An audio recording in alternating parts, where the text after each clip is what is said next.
Mission institute के online platform पर आप सबका स्वागत है। जैसा कि हम लोग अध्ययन कर रहे थे भारतीय इतिहास पर हम लोगों ने देखा था कि भारतीय इतिहास को काल के आधार पर 3 कालों में विभाजित किया गया है। काल के आधार पर जो विभाजन किया गया है, प्रागैतिहासिक काल, आद्य ऐतिहासिक काल और ऐतिहासिक काल, pre historic period, proto historic period और हिस्टोरिक पीरियड में। फिर उसके बाद अगर देखें, अध्ययन की सुविधा के दृष्टिकोण से भी 3 भागों में बांटा गया था, प्राचीन भारतीय इतिहास, मध्यकालीन और आधुनिक भारतीय इतिहास। तो अभी इस इतिहास का अध्ययन कैसे करेंगे? इस इतिहास के अध्ययन करने के लिए इसके स्रोत होते हैं। स्रोत 2 प्रकार के होते हैं, एक पुरातात्विक स्रोत और एक साहित्यिक स्रोत। तो आज हम लोग बात करेंगे भारतीय इतिहास के स्रोतों पर और इतिहास का निर्माण कैसे होता है। तो भारतीय इतिहास के स्रोत और उसका निर्माण। भारतीय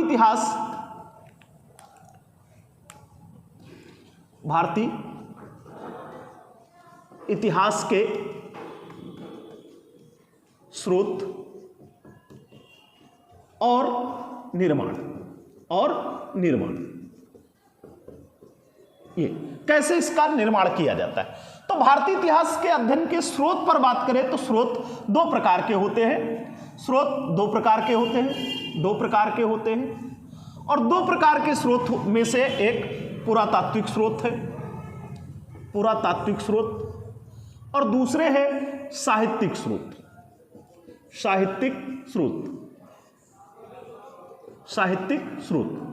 अगर हम लोग यहां पर बात करें पुरातात्विक स्रोतों पर, सर्वप्रथम पुरातात्विक स्रोतों पर बात करेंगे। अब पुरातात्विक स्रोतों पर प्रथम दृष्टया क्यों बात करेंगे? तो पुरातात्विक स्रोतों की अगर बात करें तो व्यक्ति जब आदिम जीवन अपना प्रारंभ करता है तो उस आदिम जीवन के काल में आप देखेंगे मनुष्य को अपनी लिपि या भाषा का ज्ञान उतना स्पष्ट नहीं हुआ था, जिसके कारण हमें उस काल का अध्ययन करने में या आदिम काल का अध्ययन करने में या आद्य ऐतिहासिक काल तक जब हम अध्ययन करते हैं तो अधिकांशतः पुरातात्विक साक्ष्यों के माध्यम से या आधार पर ही हम उसका अध्ययन करते हैं। तो यहां पर आज जो अध्ययन करेंगे वो पुरातात्विक साक्ष्यों का करेंगे। पुरातात्विक साक्ष्यों का अध्ययन कैसे करते हैं इस पर बात करते हैं। तो देखिएगा, कुछ भौतिक अवशेष प्राप्त होते हैं हमें। भौतिक अवशेष, तो भौतिक अवशेष जैसे भौतिक अवशेष, अब ये भौतिक अवशेष कौन से प्राप्त होते हैं? तो जैसे मान लिया गया भौतिक अवशेषों में हमें टीले प्राप्त होते हैं। ये टीले क्या होते हैं? टीले भूमि की सतह पर उभरे हुए भाग होते हैं जिनमें प्राचीन सभ्यताओं के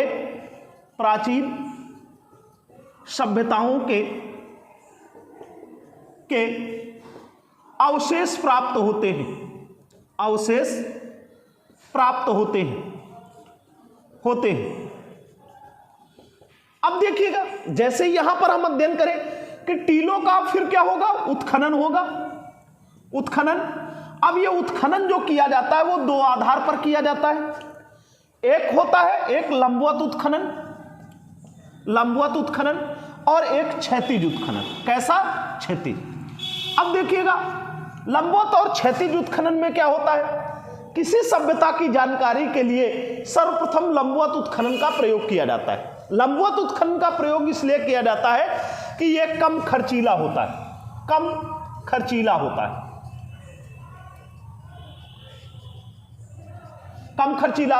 और क्षैतिज उत्खनन अधिक खर्चीला होता है। कैसा होता है? अधिक खर्चीला होता है। अब इस पर देखेंगे कि कम खर्चीला और अधिक खर्चीला कैसे होता है। तो लंबवत उत्खनन में क्या होता है? कुछ विशेष स्थान के एक छोटे से एरिया का उत्खनन किया जाता है, और इससे फायदा क्या मिलता है? तो ध्यान रखेंगे, लंबवत उत्खनन से क्या होता है? उस स्थान का, उस टीले का, उस सभ्यता का काल क्रमिक अध्ययन किया जाता है। काल क्रम का पता चलता है। और देखें, अगर दूसरी बात कि क्षैतिज उत्खनन से क्या होता है, तो क्षैतिज उत्खनन से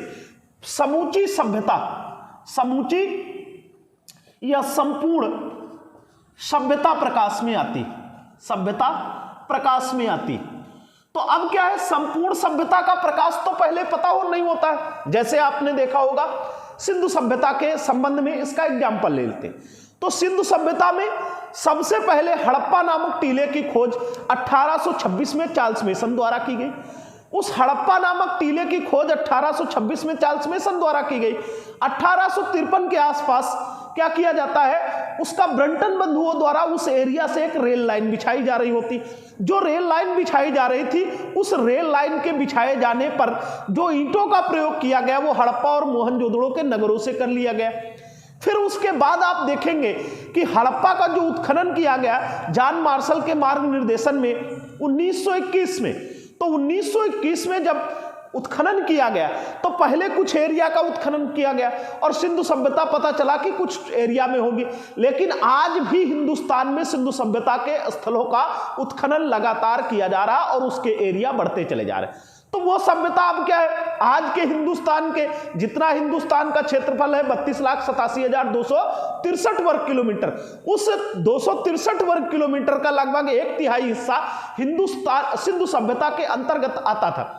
सिंधु सभ्यता का क्षेत्रफल अगर देखेंगे तो 12,99,600 वर्ग किलोमीटर बताया जाता है। लगभग वो मोटे तौर पर अगर देखें तो 13 लाख वर्ग किलोमीटर में विकसित एक सभ्यता थी जो दुनिया की अपनी समकालीन सभ्यताओं में सबसे बड़ी और सबसे अनोखी और सबसे विशिष्ट प्रकार की सभ्यता थी।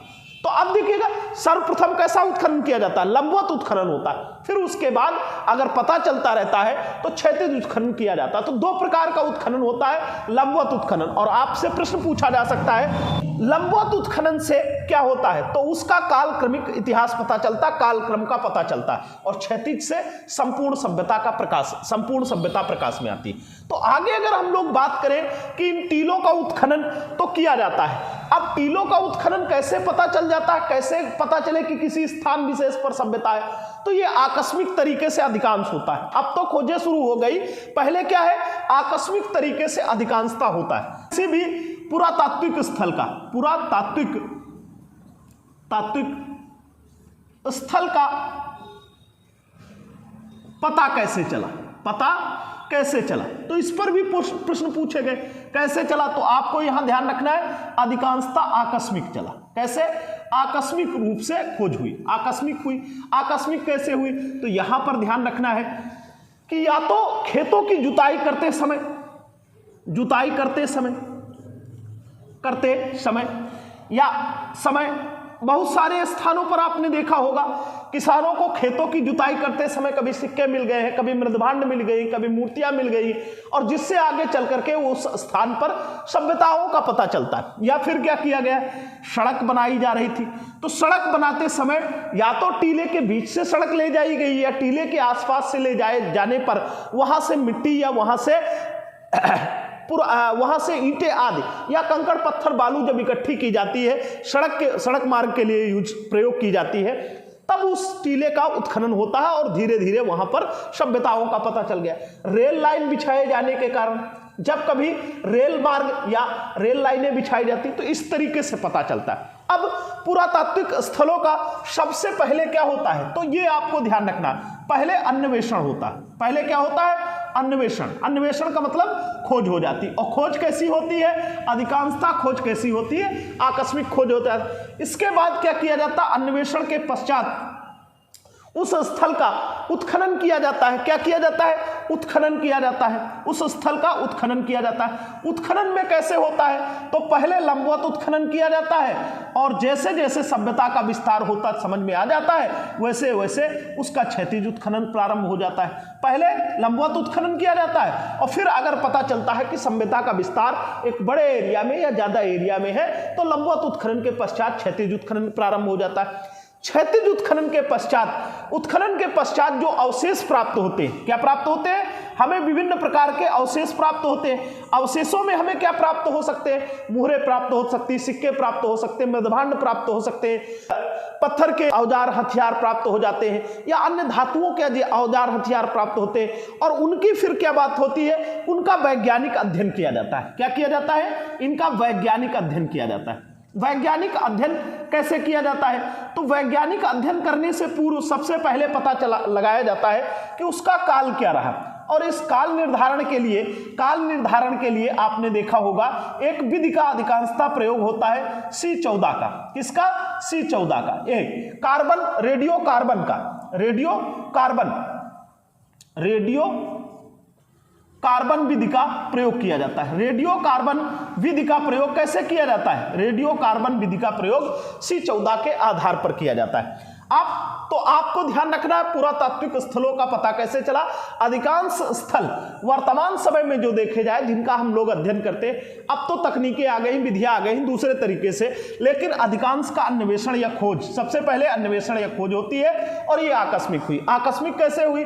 कभी खेतों की जुताई करते समय, कभी मतलब एक तरीके से कहा जाए कृषि करते समय, कभी सड़क निर्माण करते समय, कभी रेल लाइन बिछाए जाते समय, या फिर ऐसी कोई और आकस्मिक घटना के कारण पहले अन्वेषण स्थलों का किया जाता है, फिर उन स्थलों का उत्खनन किया जाता है। उत्खनन दो प्रकार से होता है, लंबवत और क्षैतिज।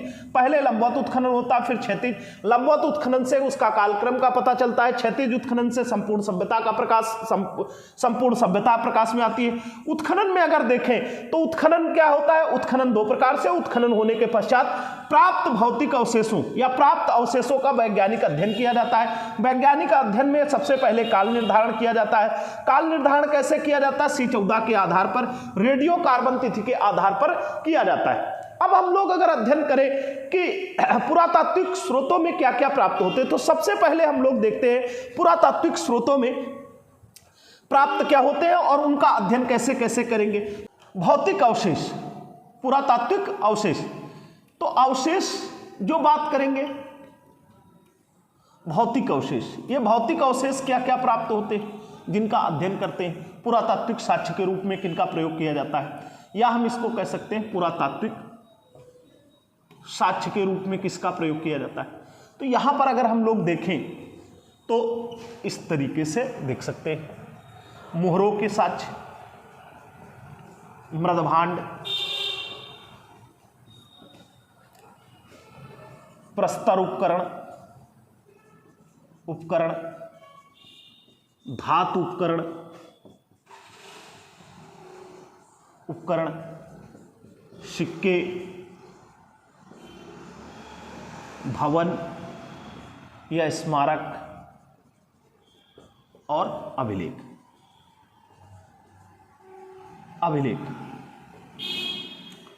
यहां पर देखिएगा, अगर ये बात आए कि भौतिक अवशेषों में, पुरातात्विक साक्ष्यों में सर्वप्रथम किन पुरातात्विक साक्ष्यों का प्रयोग किया गया, तो सर्वप्रथम पुरातात्विक साक्ष्यों के रूप में मोहरों का प्रयोग किया गया। प्रथम दृष्टया पुरातात्विक साक्ष्य के रूप में प्रथमतः मोहरों का प्रयोग किया गया। क्यों? क्योंकि सिंधु सभ्यता का अधिकांश इतिहास किस आधार पर लिखा गया, तो सिंधु सभ्यता का अधिकांश इतिहास उसकी प्राप्त मोहरों के आधार पर किया गया, और मोहरों से ही प्राप्त चित्रों से, मोहरों से प्राप्त लिपि से, मोहरों पर प्राप्त पशु पक्षियों के चित्रांकन से, देवी देवताओं की मूर्तियों से, ये सब सारी चीजें पता चली। अब क्या है, अगर मृदभांडों की बात करें तो मृदभांड दो तरीके से होते हैं, एक हाथ से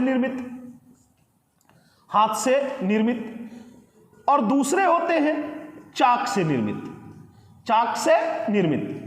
अब यहां पर देखिएगा, अगर हाथ से निर्मित और चाक से निर्मित मृदभांडों की बात करें तो जो हाथ से निर्मित मृदभांड होते हैं वो क्या होते हैं, वो खुरदुरे होंगे और उतने स्पष्ट नहीं बने होंगे। लेकिन इससे बनाए गए अवशेष जो होंगे क्या होंगे, चाक से बनाए गए मृदभांड कैसे होंगे, बेहतर होंगे। किसकी अपेक्षा? हाथ से बनाए गए मृदभांडों की अपेक्षा बेहतर मृदभांड होंगे, या विशिष्ट प्रकार के सुंदर या सुडौल मृदभांड बनेंगे। मृदभांड का मतलब मिट्टी के बर्तनों की बात कर रहे हैं। अब प्रस्तर उपकरणों की बात करें तो पत्थर के विभिन्न प्रकार के उपकरण हैं जिनका अध्ययन हम आगे चल करके करेंगे। पुरापाषाण काल, मध्य पाषाण काल और नवपाषाण काल।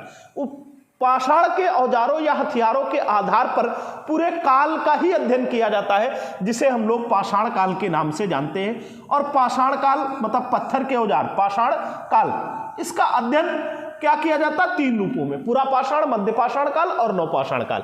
अब ये पाषाण उपकरण जो प्राप्त होते हैं ये विभिन्न प्रकार के होते हैं। कुछ दैनिक प्रयोग के होते हैं, कुछ सुरक्षात्मक होते हैं, कुछ कृषि संबंधी होते हैं। धातु उपकरणों की बात करें तो धातु के उपकरण भी विभिन्न प्रकार के होंगे।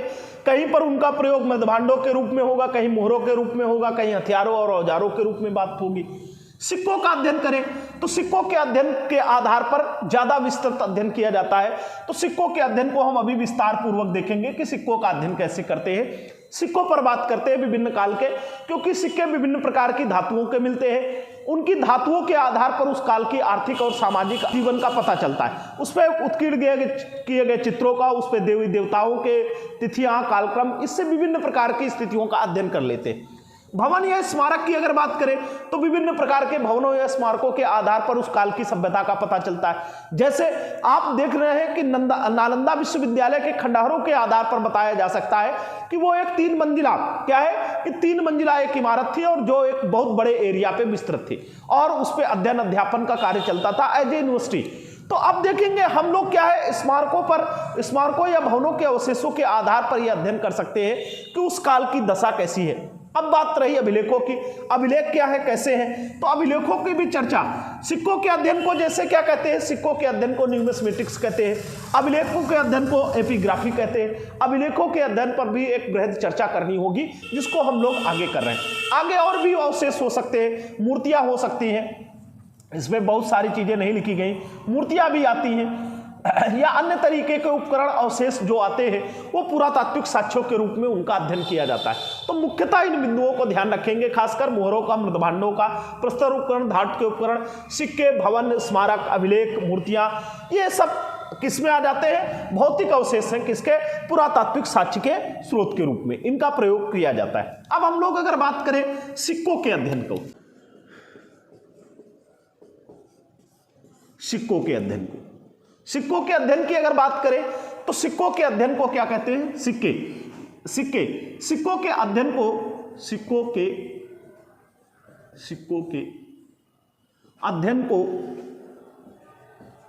को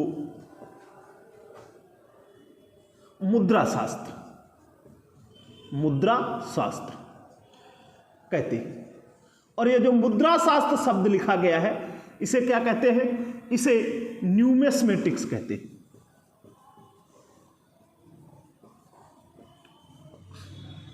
क्या कहते हैं, न्यूमिस्मेटिक्स। ये आपको प्रश्न ध्यान रखना है कि सिक्कों के अध्ययन को क्या कहते हैं, न्यूमिस्मेटिक्स के नाम से जाना जाता है। किसके नाम से, न्यूमिस्मेटिक्स के नाम से।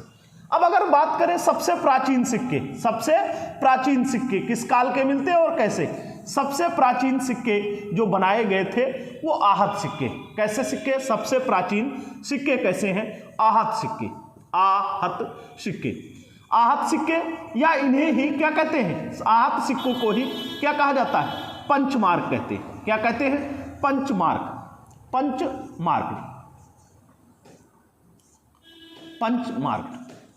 या फिर इन्हें और एक नाम देते हैं, इन्हें आहत सिक्का, पंचमार्क या ठप्पा मार्क भी बोल ले, ठप्पा मार्क सिक्के या ठप्पेदार सिक्के। तो ये सबसे प्राचीन जो सिक्के हैं, सबसे प्राचीन सिक्के किस तरीके के मिलते हैं, तो आहत सिक्के या ठप्पा मार्क या क्या कहते हैं, पंचमार्क सिक्कों के नाम से जाना जाता है। अब अगर देखेंगे सिक्के विभिन्न प्रकार की धातुओं के बने होते हैं। किसके बने होते हैं, सिक्के अधिकांशतः विभिन्न प्रकार की धातुओं के बने होते हैं। अब धातुओं में क्या है, तो धातुओं में विभिन्न प्रकार की धातुओं में देखेंगे तो तांबे के सिक्के मिलेंगे, कांसे के सिक्के मिलेंगे, शीशे के सिक्के मिलेंगे, चांदी के सिक्के मिलेंगे, सोने के सिक्के प्राप्त होंगे। तांबे, कांसे, शीशे, चांदी, सोने, प्रोटीन के मिलेंगे। अब देखिएगा विभिन्न प्रकार की धातुओं के सिक्के मिलेंगे। तो अब धातुओं के सिक्कों के आधार पर उस काल की स्थिति का आधार बताया जा सकता है, या यह बताया जा सकता है कि उस काल के लोगों को इस धातु की प्राप्ति अधिक थी और इस धातु की उस काल में अधिकता थी। जैसे आप देखेंगे सातवाहन काल के शासकों के द्वारा शीशे के सिक्के सर्वप्रथम हिंदुस्तान में चलाए गए। तो सातवाहन शासकों ने शीशे के सिक्के जो चलाए, सातवाहन काल के जो शासकों ने शीशे के सिक्के चलाए, उस शीशे की उपलब्धता के निकट सातवाहन लोगों का बसाव। आंध्र प्रदेश और महाराष्ट्र के एरिया में सातवाहनों का राज्य संचालित था और आंध्र प्रदेश से शीशे के साक्ष्य प्राप्त होते। तो शीशे के जो अवशेष प्राप्त होते, शीशे के जो भंडार प्राप्त होते हैं, तो शीशे के सिक्के उन लोगों ने इसलिए चलाए कि उनको शीशे की उपलब्धता आसान थी। तो अब क्या है, तांबे, कांसे, शीशे, चांदी, सोना, प्रोटीन। अब इसके अलावा ये मिश्र धातुओं के सिक्के। अब देखिएगा यहां पर आपको ध्यान रखना है कि एक तो धातु के आधार पर उस काल की आर्थिक स्थिति का भी आधार बताया जा सकता है कि उस काल की आर्थिक स्थिति कैसी थी, उस काल के लोगों का जीवन कैसा था। और क्या है, अगर सिक्के का विस्तार अगर देखा जाए, एक तो क्या है, आर्थिक दशा का आधार पता हो जाता है कि आर्थिक स्थिति कैसी थी। अब आर्थिक स्थिति का पता चल जाता। अब आज की डेट में देख लीजिए, किसी का सिक्का सोने का सिक्का हो तो सोने के सिक्के का मूल्य सबसे अधिक होगा और शीशे के सिक्के का मूल्य क्या हो जाएगा, कम आपको आंका जाएगा। चांदी का देखिएगा, सोने के सिक्के का और चांदी के सिक्कों का मूल्य क्या होगा, ज्यादा होगा। ये मूल्यवान धातु ये मानी जाती।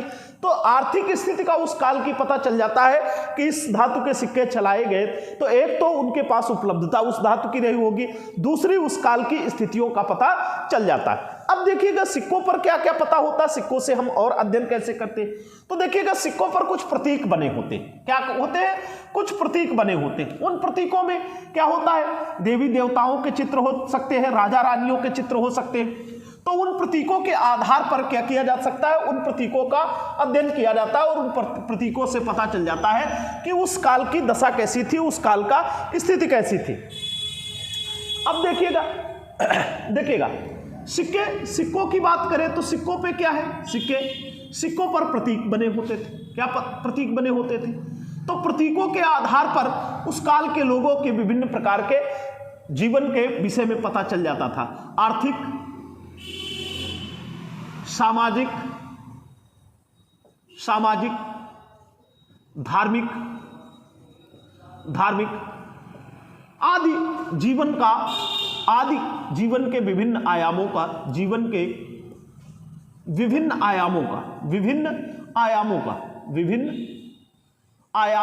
पता चलता है कि उनके विभिन्न आयामों के विषय में हम पता कर सकते हैं।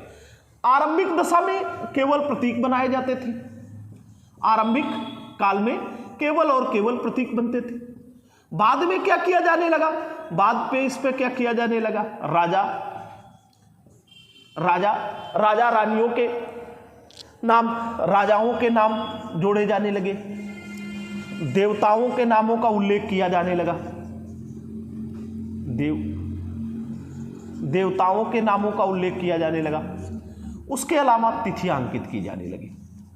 अब तिथियों के आधार पर उस काल का कालक्रम पता कर लिया जाता है कि उस काल की स्थिति कैसी थी, उस काल की दशा कैसी थी। इस संबंध में भी पता चल जाता है।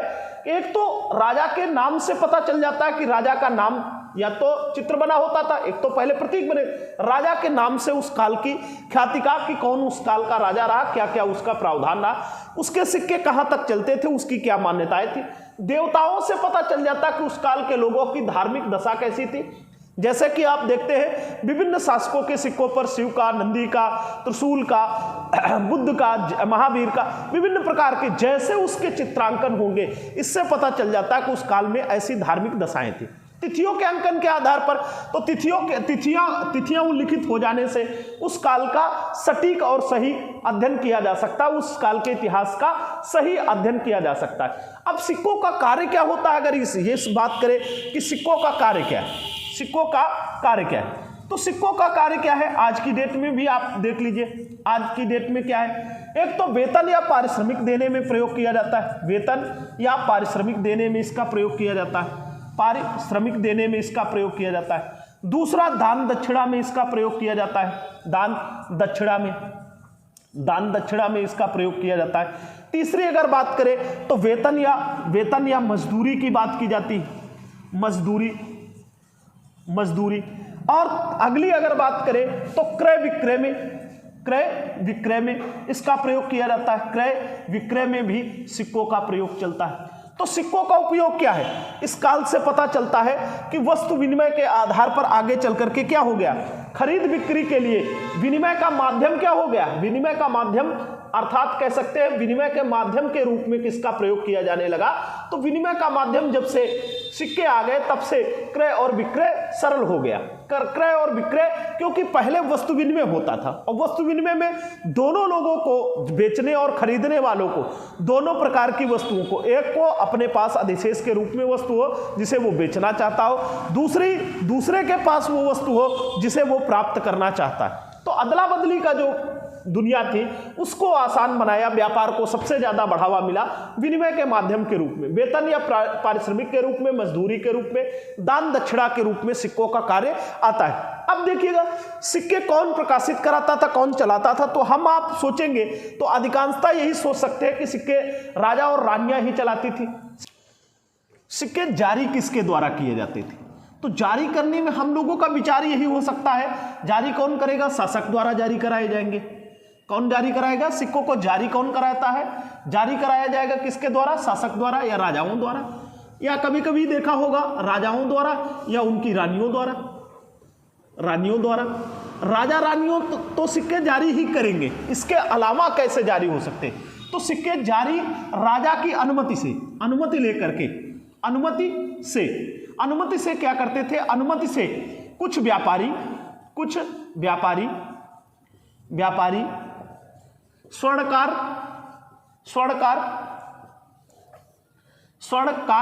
और स्वर्णकार के अलावा कुछ श्रेणियां या व्यापारिक श्रेणियां भी सिक्कों को जारी करती थी, व्यापारिक श्रेणियां भी सिक्कों को जारी करती थी। अब सिक्कों को जारी करने के पीछे प्रचलन में देखेंगे तो क्या है, सिक्के जारी कौन करेगा, शासकों द्वारा या शासक या राजाओं द्वारा या रानियों द्वारा, शासकों द्वारा जारी किया जाएगा। लेकिन इनकी अनुमति से कुछ व्यापारी भी सिक्के जारी करते थे, स्वर्णकार भी कभी कभी सिक्के जारी करते थे, और कुछ व्यापारिक श्रेणियां भी थी जो सिक्कों को जारी करती थी।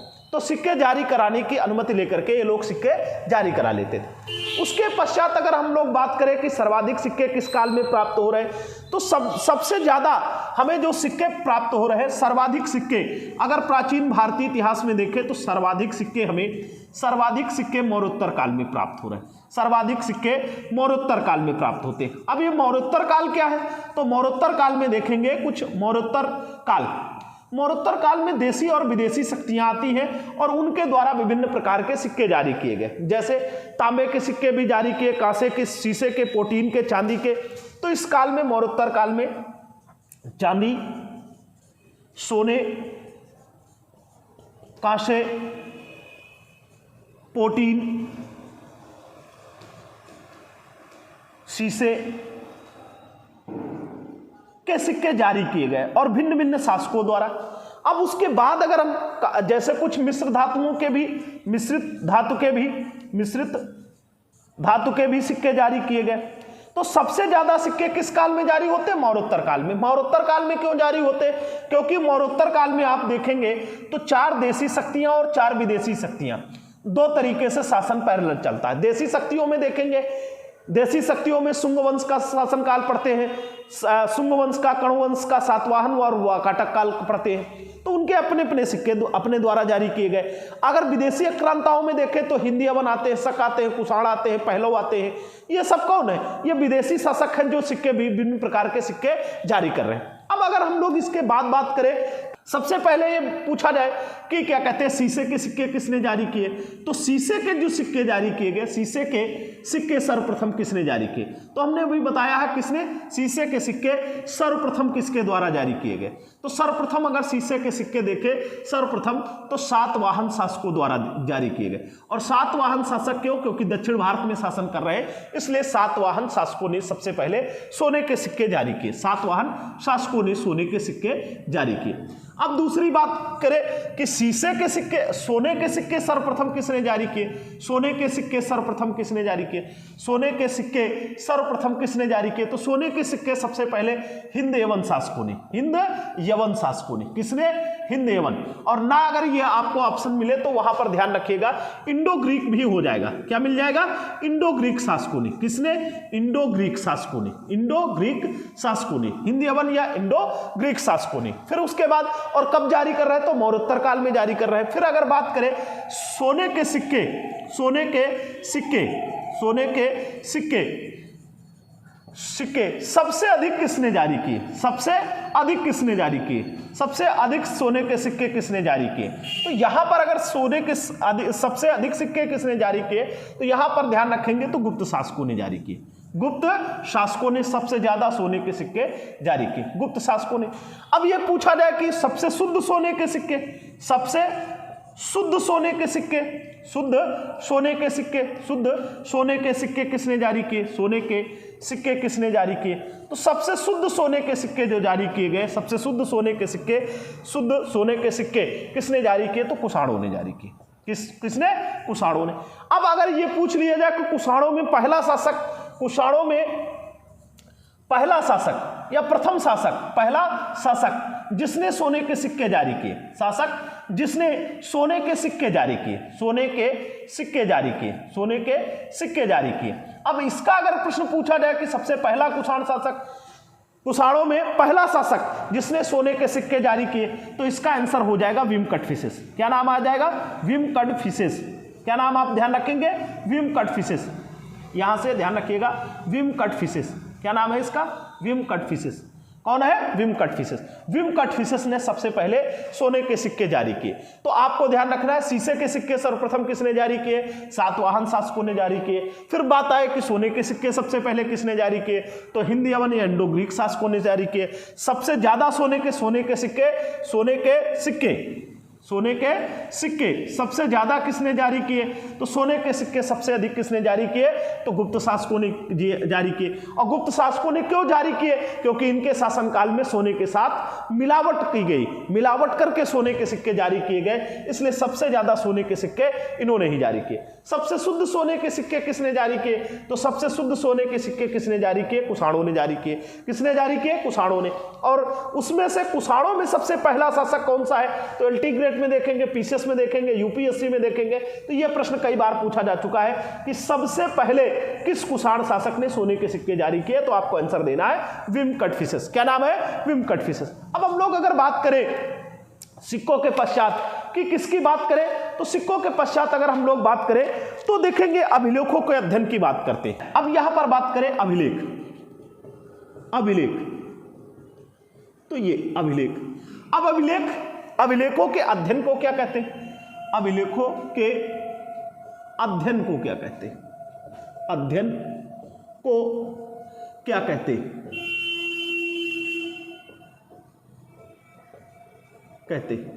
तो क्या कहते हैं? तो इसको कहते हैं एपिग्राफी।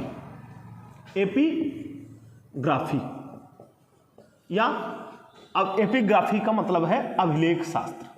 अभिलेख शास्त्र क्या कहेंगे? अभिलेख शास्त्र।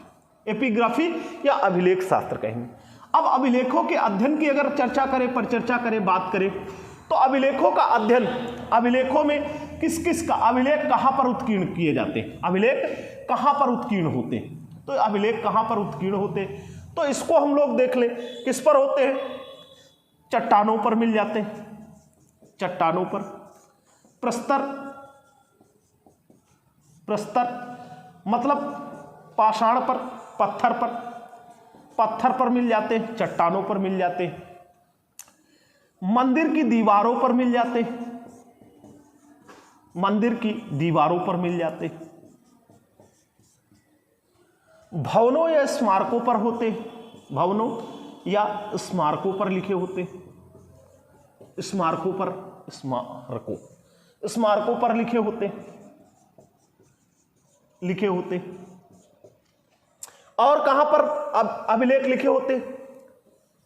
मोहरों पर अभिलेख लिखे होते हैं, सिक्कों पर अभिलेख लिखे होते हैं। अब क्या है? गुफाओं पर अभिलेख लिखे होते हैं, ईंटों पर, ईंटों की दीवारों पर, ईंटों की दीवारों पर। तो अब पहले हम लोग बात करें कि अभिलेखों का अध्ययन, तो अभिलेखों के अध्ययन को क्या कहते हैं? एपिग्राफी। आपसे प्रथम दृष्टया यही प्रश्न पूछा जाता है, एपिग्राफी किसे कहते हैं? तो एपिग्राफी किसे कहते हैं? अभिलेखों के अध्ययन को एपिग्राफी या अभिलेख शास्त्र के नाम से जाना जाता है। अभिलेख कहां पर उत्कीर्ण होते, कहां पर उत्कीर्ण, कहां पर होते, ये लिखे कहां पर होते, उत्कीर्ण कहां पर किए जाते, तो किस पर, मोहरों पर उत्कीर्ण किए जाते। हड़प्पा सभ्यता की जो लिपि का पता चलता है उसकी मोहरों से पता चलता है। चट्टानों पर लिखे जाते, प्रस्तर उपकरणों पर या पत्थर के उपकरणों पर, सिक्कों पर अभिलेख उत्कीर्ण होते हैं, गुफाओं में अभिलेख उत्कीर्ण होते, मंदिर की दीवारों पर लिखे होते, भवन या स्मारकों पर लिखे होते, ईंटों की दीवारों पर लिखे होते हैं, और क्या है, और ध्यान करें तो मृदभांडों पर भी, किस पर, मृदभांडों पर भी अभिलेख उत्कीर्ण किए जाते हैं। तो अभिलेख, अगर ये पूछा जाए कि अभिलेख कहां से प्राप्त होते, तो अभिलेख इस तरीके से उत्कीर्ण किए जाते। भारत में अभिलेख लिखने की जो प्रथा के संबंध में आएगा कि भारत में अभिलेख लिखने की प्रथा कहां से प्रारंभ हो गई, लिखने की प्रथा कहां से प्रारंभ हो गई, तो देखिएगा अब आपको मिल कहां से रहा, मिल तो रहा हड़प्पा कालीन मोहरों से, लेकिन इसका अगर अभिलेख लिखने की प्रथा कहां से प्रारंभ हुई तो अशोक के काल से मानी जाती। किसके काल से, अशोक के काल से मानी जाती।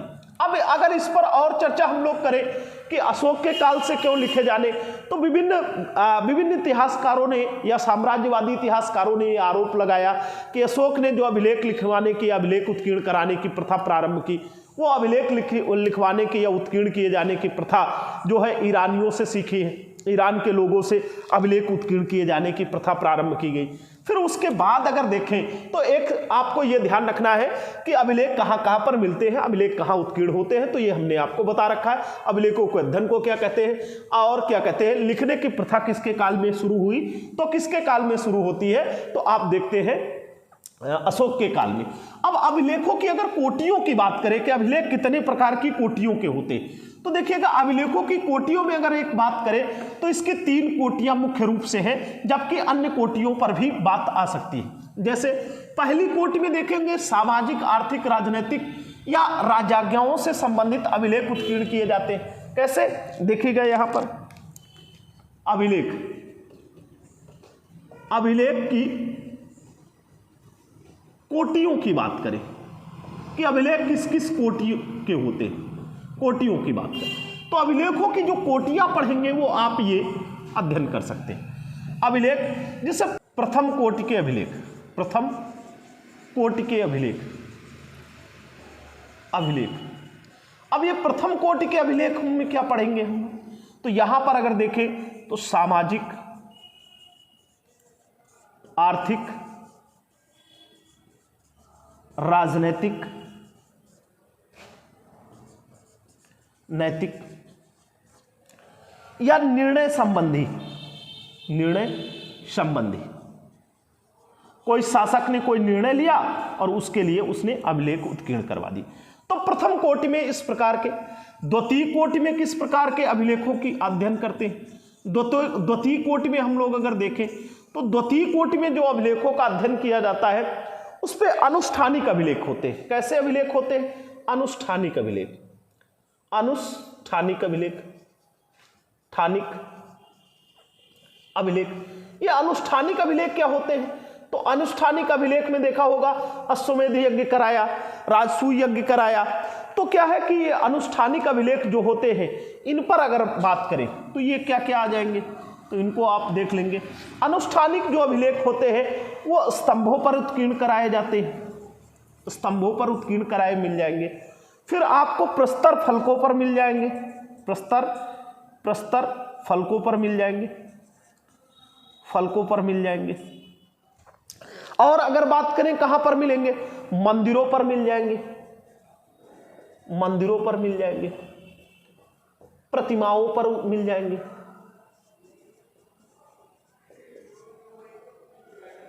प्रतिमाओं पर उत्कीर्ण किए मिल जाएंगे। तो अनुष्ठानिक अभिलेख को कोई अनुष्ठान किया गया होगा और उसका उल्लेख स्तंभ पर, प्रस्तर फलक पर, मंदिर पर, प्रतिमाओं पर किया जाएगा।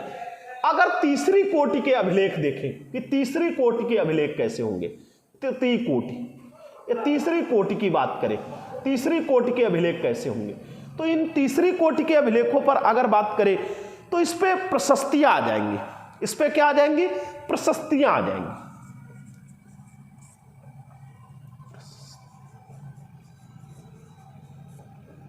प्रशस्तियां, अब देखा होगा प्रशस्तियों में क्या है, प्रयाग प्रशस्ति, प्रयाग प्रशस्ति,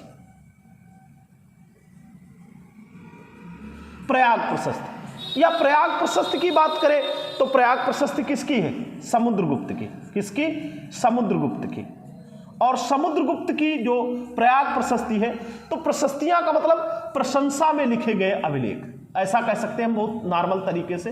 प्रशंसा में लिखे गए अभिलेख में लिखे गए अभिलेख, प्रशंसा में लिखे गए अभिलेख। तो मुख्यतः अभिलेखों को 3 कोटियों में, प्रथम कोटि में सामाजिक, आर्थिक, राजनीतिक और निर्णय संबंधी अभिलेख लिखे जाते हैं। द्वितीय कोटियों में अनुष्ठानिक मान सकते हैं, स्तंभों पर, प्रस्तर फलकों पर, मंदिरों की दीवारों पर और प्रतिमाओं पर। तीसरे अगर लहजे पर बात करें तो तीसरी कोटि में प्रशस्तियां लिखी जाती है। प्रशस्तियों का मतलब प्रयाग प्रशस्ति या एहोल अभिलेख लिखेंगे। एहोल अभिलेख भी एक प्रयाग प्रशस्ति है जो रविकीर्ति द्वारा चालुक्य नरेश पुलकेशिन द्वितीय के संबंध में लिखी गई। जैसे कि प्रयाग प्रशस्ति हरिसेन द्वारा समुद्रगुप्त की विजयों के गान के संबंध में लिखी गई। इसके बाद अगर हम लोग बात करें तो दान पत्रों की बात आती है, भूमि अभिलेखों, भूमिदान अभिलेखों की बात आती है, तो उनकी भी चर्चा कर लेते हैं। जैसे दान पत्र लिखे जाते हैं। क्या लिखे जाते हैं? दान पत्र। तो दान पत्र जो होते हैं, ये दान पत्र अभिलेख जो होते हैं, ये किसके द्वारा उत्कीर्ण कराए जाते हैं? क्यों उत्कीर्ण कराए जाते हैं? तो देखेंगे ये विभिन्न प्रकार के लोगों द्वारा जो दान दिया जाता है उस संबंध में, तो क्या किया जाता है? ये राजाओं द्वारा लिखाए जाते हैं, राजाओं से, रानियों द्वारा उत्कीर्ण कराए जाते हैं, व्यापारियों द्वारा उत्कीर्ण कराए जाते हैं, और कुछ बड़े अधिकारियों या सेठ या साहूकारों द्वारा, सेठ या साहूकारों द्वारा। अब साहूकारों द्वारा क्यों कराए जाते हैं? क्योंकि ये दान पत्रों के माध्यम से धर्म कर्म के कार्य के लिए, धर्म कार्य के लिए क्या किया जाता है? धर्म कार्य के लिए विभिन्न प्रकार के दान दिए जाते हैं, और उन दानों के संबंध में राजाओं, रानियों, व्यापारियों, साहूकारों, सेठों, महाजनों या विभिन्न प्रकार के पदाधिकारियों द्वारा इन प्रकार के दान पत्रों को उत्कीर्ण कराया जाता है कि यह चीज दान की गई। अब क्या है? तो उस पे दान पत्रों में क्या होता है? भूमि दान होता है, पैसा दान होता है, पशु दान होता है। यहां पर भी ध्यान रखेंगे, यहां पर दान में क्या क्या होगा? तो दान में अगर देखेंगे तो पैसा होता है, धन होता है, या पशु होते हैं, या भूमि होती है। ये सब दान किए जाने वाली वस्तुएं होती हैं और इनका उत्कीर्ण इनके द्वारा कराया जाता है। अब अगर और एक कोटि में चले, भूमि दान पत्र, भूमि दान पत्र, भूमि दान पत्र। अब ये जो भूमि दान पत्र होते हैं ये भी किसको दिए जाते हैं? तो एक तो शासकों द्वारा अधिकारियों के लिए दिए जाते हैं, अधिकारियों को जारी किए जाते हैं। दूसरा, अधिकारियों के अलावा क्या किया जाता है? युवराजों को जारी किए जाते हैं, युवराजों को जारी किए जाते हैं। या फिर सामंतों के लिए सामंतों को दिया जाता है। या फिर क्या किया जाता है? पुरोहितों को दिया जाता है। पुरोहितों के अलावा भिक्षुओं को या श्रमणों को कह सकते हैं, भिक्षुओं को दान पत्र दिए जाते हैं, भिक्षुओं को, या अनेक पाठशालाओं को इस तरीके से विभिन्न प्रकार के दान पत्र भी जारी किए जाते हैं। तो अभिलेखों की कोटियों में देखेंगे तो अभिलेखों की कोटियों को मुख्यतः 3 प्रकार की कोटियों में, प्रथम कोटि के अभिलेख जो होते हैं सामाजिक मामले में होते हैं, आर्थिक, राजनीतिक और निर्णय संबंधी होते हैं। द्वितीय कोटि में अनुष्ठानिक अभिलेख, स्तंभों पर, प्रस्तर फलकों पर, मंदिरों पर, प्रतिमाओं पर। तृतीय कोटि के अभिलेखों को देखेंगे तो जैसे प्रशस्तियां होती हैं, जैसे प्रयाग प्रशस्ति हो गई, एहोल अभिलेख हो गया। प्रयाग प्रशस्ति समुद्रगुप्त के संबंध में प्रशंसा में लिखे गए लेख। एहोल अभिलेख की बात हमने बताई, रविकीर्ति द्वारा कराई गई। अब इसके बाद अगर हम लोग चर्चा करें कि अभिलेखों को सबसे पहले प्राप्त कहां से किया गया है? अशोक के अभिलेख, अशोक के अभिलेख। अशोक के अभिलेखों पर अगर चर्चा करें तो अशोक के अभिलेखों के प्रकारों पर चर्चा भी हम आगे चल करके कर लेंगे। अशोक के अभिलेखों को सबसे पहले तो 14वीं सदी में एक शासक आता है, दिल्ली का सुल्तान है, दिल्ली सल्तनत का सुल्तान है, और उस सुल्तान का नाम है फिरोज शाह तुगलक। क्या नाम है? फिरोज शाह तुगलक, फिरोज शाह तुगलक। अब इस फिरोज शाह तुगलक की अगर बात करें तो इसने क्या किया था? अशोक के 2 अभिलेखों को, क्या किया था, अशोक के 2 अभिलेखों को दिल्ली मंगवाया, 2 अभिलेखों को दिल्ली मंगवाया, अभिलेखों को दिल्ली मंगवाया। एक कौन सा, एक को कहते हैं दिल्ली टोपरा, दिल्ली टोपरा,